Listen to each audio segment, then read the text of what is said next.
We're not far too little of the sylphs in to lay any worthwhile plans. We must call upon the signs once more if we are to. I beg pardon, 'tis a terrible habit of mine to think aloud. But tell me, what brings you to the Adder's Nest?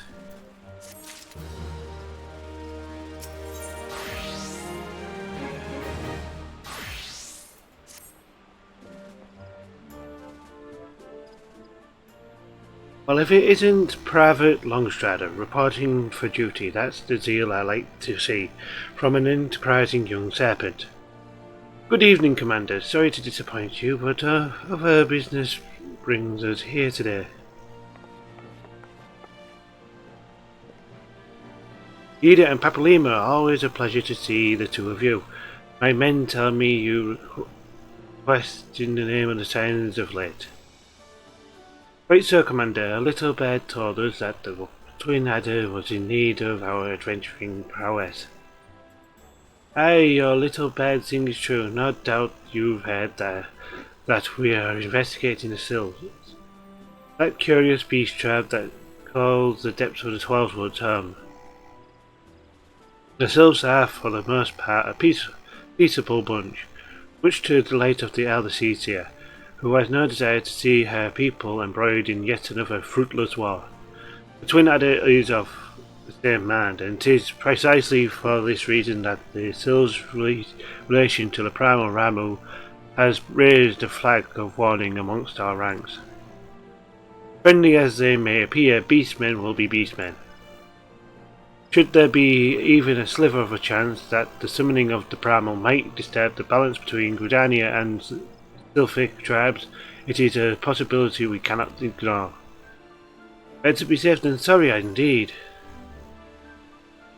Do we strike at Ramu or leave the Sylphs to their own ways? That is the question, yet I find myself lacking ample knowledge to arrive at an answer. Options abound within Gridania, but to listen only to one's own is among the greatest mistakes a commander can make.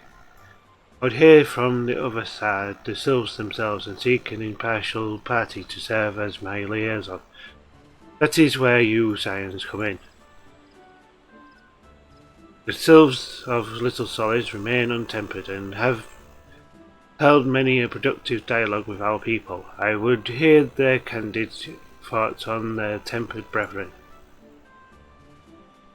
That said, I urge you to exercise due caution. Sylphic traditions and etiquette bear little resemblance to our own. It would not do to have any cross-cultural fox paths get in the way of a productive parley. En route to Little Solace, you will come upon the Hawthorn Hut. Our officer stationed there can enlighten you as to how to win the Sylphs' favour. May your expedition be a worthwhile one. Friendly palaver with the Sylphs. This should be a pleasant enough diversion. The Hawthorn Hut was it? Why, I believe the ferry departing for West Shore Pier should take us straight there. A friendly palaver indeed. I hope this will be as straightforward as you say, Papalimo. But I've got something else to do first. So get me Chocobo. Yo. And it's interior 7 Chocobo insurance. Yes. Right. Now, over here.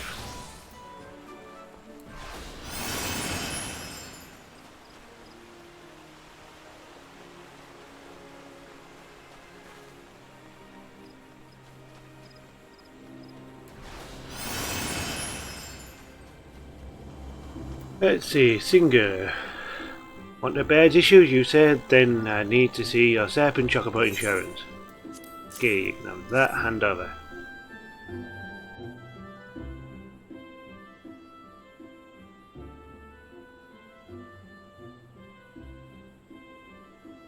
Yes, everything appears to be in order. A moment please, I'll be right back with your Chocobo.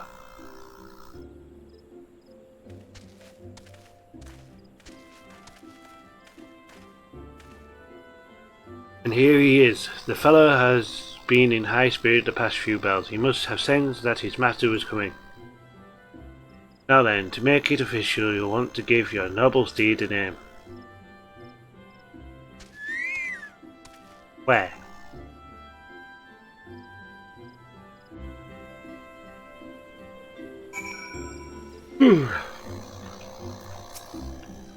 Where?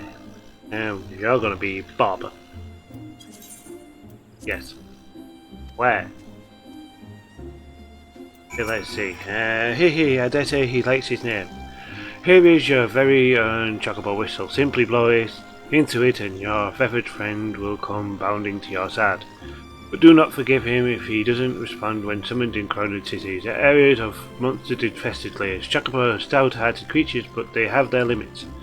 And lastly, I present you with your chocobo riding license, as is required by law. And that concludes all the formalities. I wish you and your chocobo long years of fulfilling companionship. Yay, I got my chocobo. Now I need mount. And we're gonna go to West Shore. Oh yeah, we're gonna go to the Lancers Guild.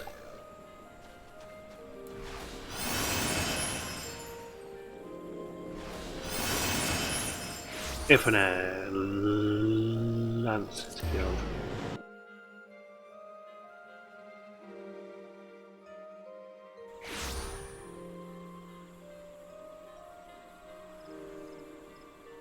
Right, let's see.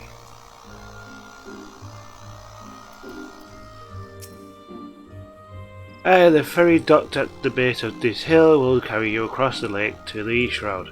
Once you're ashore, head due east and you should find the Hawthorn Hut without much trouble. The Hawthorns are most welcoming folk who have shown us no small measure of goodwill. Still, a bit of courtesy goes a long way. I would encourage you to stop by for Full Flower Cove and introduce yourself to Rosa before you travel on. That's the you want to be a lancer, so I want to take you ferry. Sweet Bloom Pier.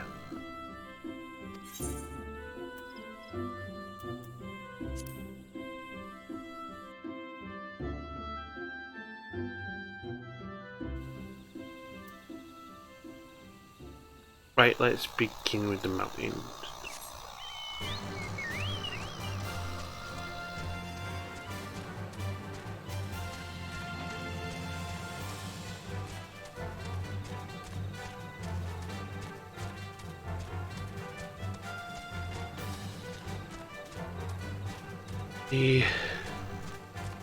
I could do some help.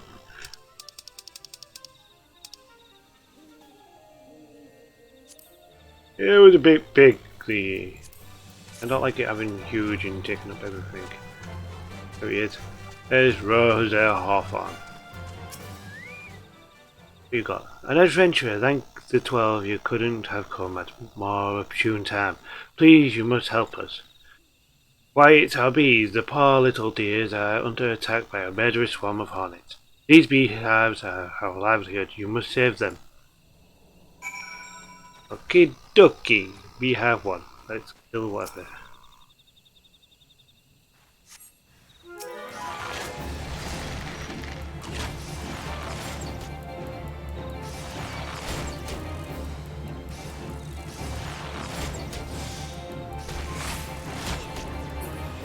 That's one down.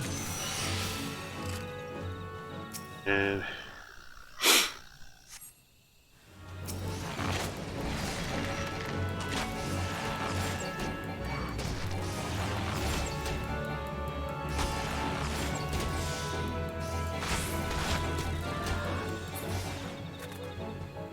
that's two down. And last but not least.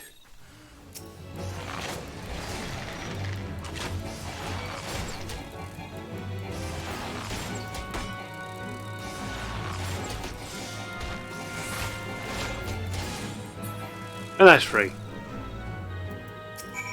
Okie dokie, what you got? Thank you, friend. Finally, our bees can make their honey in peace. I knew you were 12 cent the moment I laid eyes upon you. You travel to our hut, you say, and would speak with the serpent officer there. There is one who goes by Amelane. He is essentially at Jocelyn's spire, but makes regular excursions to our hut.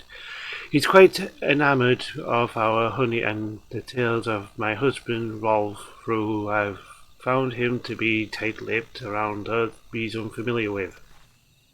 I reckon what you might try, why don't you take a jar of fresh honey to him? I reckon you'll find him more than talkative then. Okay.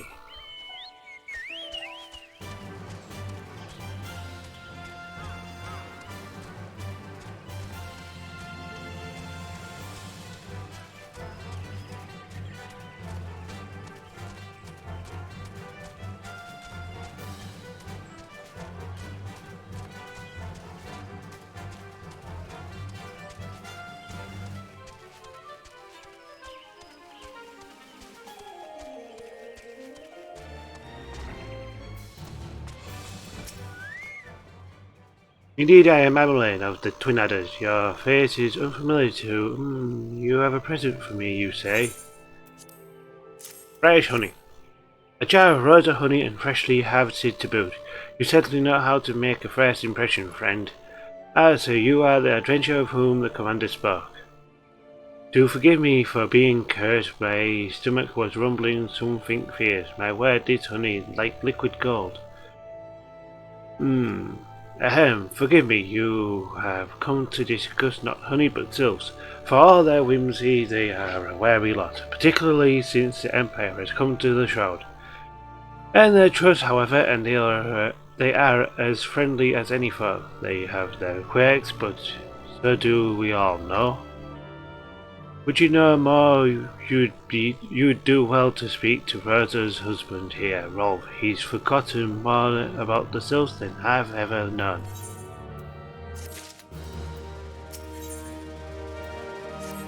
You come to learn a thing or two about the sylphs, have you? I'll tell you one thing, they are particular folk. How particular, you ask? Well, just let me tell you. I beg pardon, friend, my memory just not what it used to be. I've seen much and more in my adventuring days, and it is all a clutter in my noggin now. Though I've shared my stories with those around the hut before, you might have more luck with them. Actually, there's one in the hut. Why am I going outside the hut when there's one there? Yazabel Hawthorne. The sylphs, yes, father told me his stories plenty of times. What I've always found most captivating is how their concept of etiquette is almost completely alien to our own. You do best not to underestimate them as on account of their childlike looks, lest your face ends up a mess of glyphs, squiggles, and chocobo scratches. Tee hee. Okay, next one is then there's play set.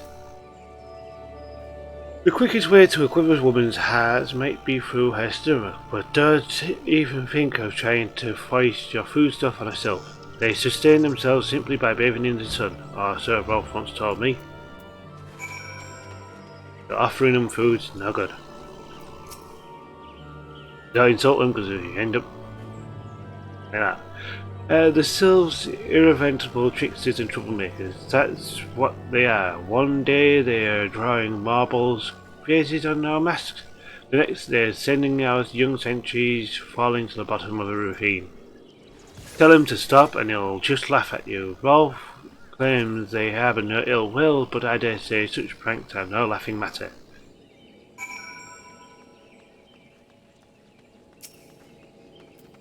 You're classed as a ninja.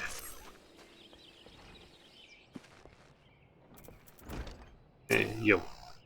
Of course, hearing your stories, well, my stories, has brought the memories flooding back to me. I feel like dancing. Yes, nothing brings people together quite like a little toe tapping. A sylph told me long ago that dancing is a time-honoured tradition, honoured greetings amongst their clan. You do well to remember this. It just may help you win the favour of our forest friends. Next one. Accept. Oh, still here, eh? Great. There one more thing you should know about the sylphs. They don't take kindly to guests who show up empty-handed. To earn their trust, you do well to bring along Drat, what was it again? And Rosa and I were just speaking of the matter not days ago. Forgive me, friend. Speak to Rosa at the court. Her memory should prove more reliable than my own.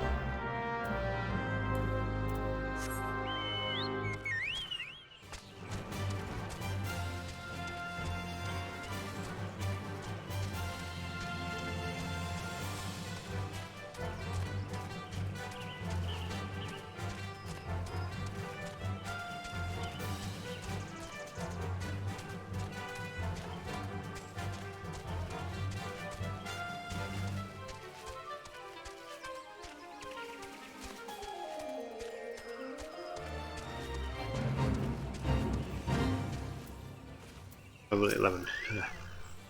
A peace offering for the sylphs. I'll give you another jar of my honey, but I fear that wouldn't get you past the front doorsteps, dear. No, their taste runs mortally unusual. Are you perchance familiar with milkroot? That's what we call the root of that most fiendish seeking, the ontchu. When chewed, it exudes a cloudy liquid that's said to induce curious visions to the imbibe bear. You'd not catch me dead trying the stuff, but the sylphs seem to enjoy it to no end. I'm not seen on Otchu around the comb in quite some time, but I did encounter a suspicious clump of grass the other day. Were you not to stimulate it somehow? With some of this amber syrup, for example, you might be surprised at what comes out. Good luck! Where to now? That way. Over there, over there. I'm curious. Duzak.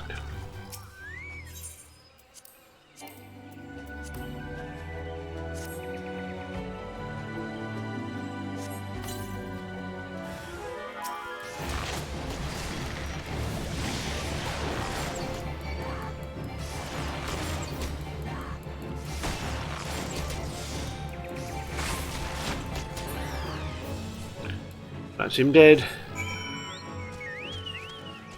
No, I don't know.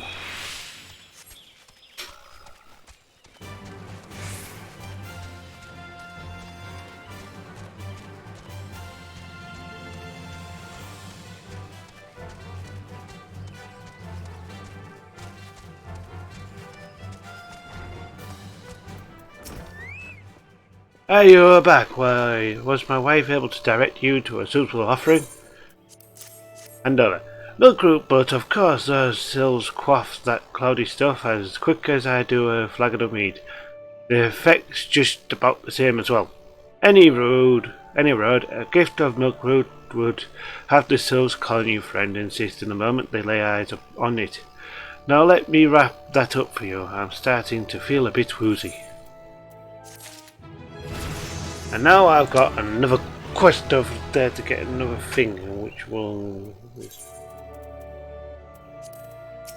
Okay, let's see.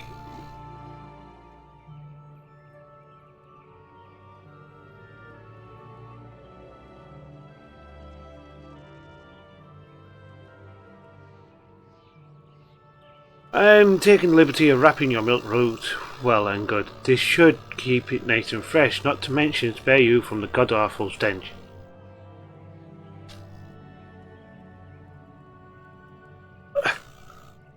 Seals love the stuff, but me, I'd rather bury my nose in the chocolate dung. I dare say the reek even rivals the breath of a marble. That put an end to my adventuring days. But I can tell you that story another time. We have more important matters to attend to today yet. The Sylphs are an eccentric bunch, but I've shared their company enough to know they are kind at heart. They'll not shun one whose intentions are true. May your parley be a fruitful one, friend, and do stop by on your return. There's a flagon of full flower mead with your name on it if you regale me with your adventuring tales. And before I forget, don't go traipsing off just yet. Emmeline here would have a word with you. Travel in safety, friend, and do pass along my regards to the winged ones.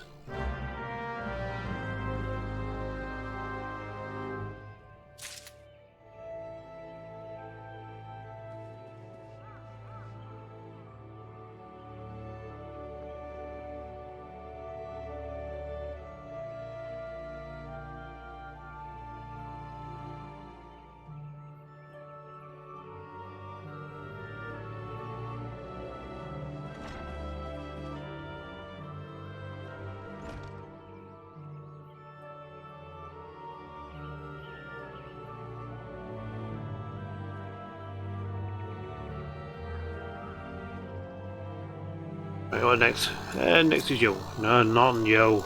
Emmeline. Emmeline. You. It's good to see your knowledge of Sylphic culture has matured. I see no reason to delay your mission any further. Upon your arrival at Little Solace, seek out a young sylph by the name of Cumuxio. He has served as an intermediary between our people on many occasions, and adds a close ear to his tribe's elder. See that Hawthorne has furnished you with some of that malodorous root the sylphs adore. I have something of far greater import for you to deliver, a missive from the elder Cetia herself. To summarize the letter's content in brief, it vouches for the integrity of our envoy. That would be you, and restates Britannia's desire to maintain a harmonious relationship with our long-standing friends of the forest.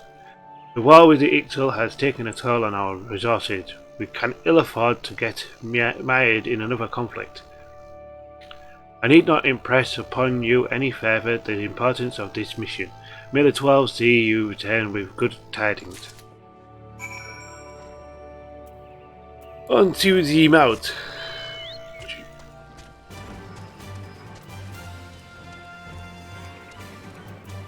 Actually, I might as well get that first. End job, yes.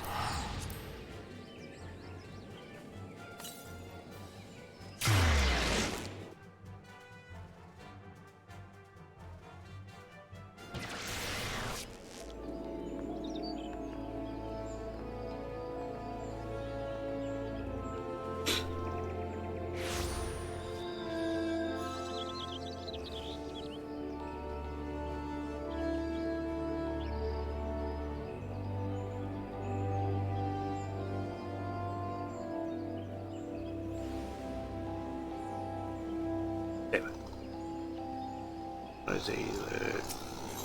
Infinite Ash Shield.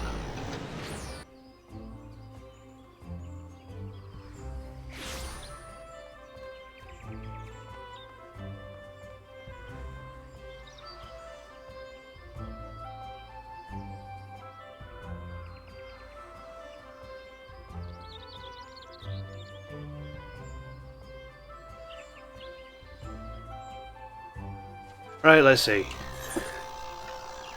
We got homecoming to go to.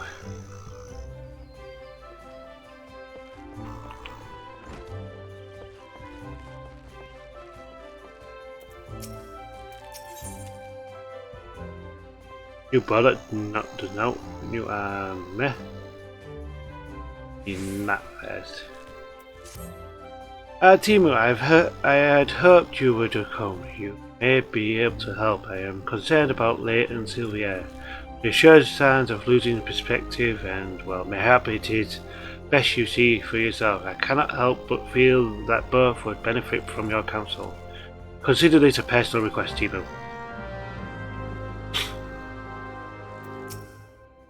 Oh gods, did Lucienne send you to pester me by any chance? This is hardly her concern, and is most definitely not yours. If you must know, I have decided to leave the guild. I mean to track down poor Mudjuk and finish what we started. The gods Quiver and Woodwheeler seem content to ignore our warnings, but I will not let her escape again.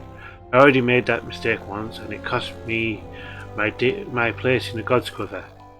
I, the foolish young sentry of whom I once spoke, he was me. We had her, Temu. There was no escape, but then she began to wail about a wounded comrade, one who would surely die without her help. She looked me straight in the eyes and begged, and I blinked. I failed to see through the most elementary ruse. I failed Gridania and the God's Quiver, and why that can never be forgiven, mayhap I can reclaim a measure of honour by stopping her. But a wanderer like you would not understand what it means to betray your people. Believe not, I do not intend to leave just yet. I will continue to gather information until I am certain of Rudjuk's whereabouts. Make no mistake, though, it's only a matter of time. Now run along, will you? Oh, and if you are so concerned about your fellow guildsmate, you should attend to that moping Mikote. The sight of her shuffling round while staring at her feet is bad for morale. But that is a matter, not that it matters to me. Lay, what's up? It's you, Temu. It's you. Tell me, Temu, do you ever think about home? Do you ever wish you could go back? I was just another part of the village in the Twelveswood. The fields were more stone than soil, and the merchants hardly ever bothered to visit. We didn't have a lodge, but we didn't need it. And then the calamity came. I remember running and the screams. It was so loud, Temu, so unbearably loud. And then I was here, in a strange city surrounded by more people than I'd ever seen, and I didn't know any of them. But I knew how to hunt. I was always good at hunting, Temu, and the guild gave me a place to get better. At least I thought I had gotten better. She, poor Mudjuk, she was so much more. I've been thinking, Temu, that maybe this is a sign. Maybe Sylvia is right, and the guild, this city is no place for an outsider like me. And so I've decided to leave. I'm glad to have known you, Temu, even if it was only for a short while. Forgive me if this is too selfish a request, but before I go, I would like to meet with you one last time. Alone in the South Shroud, these Gridanians would not understand.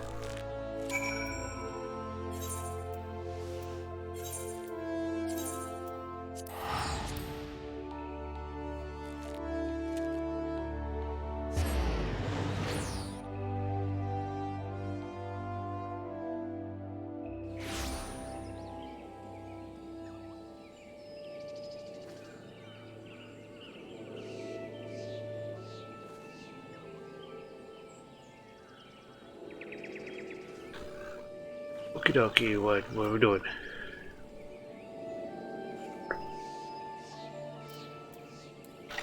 Mount up. And let's go.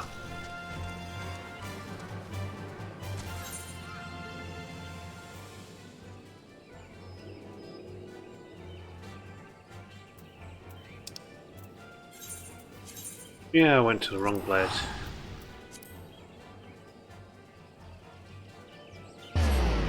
That happened.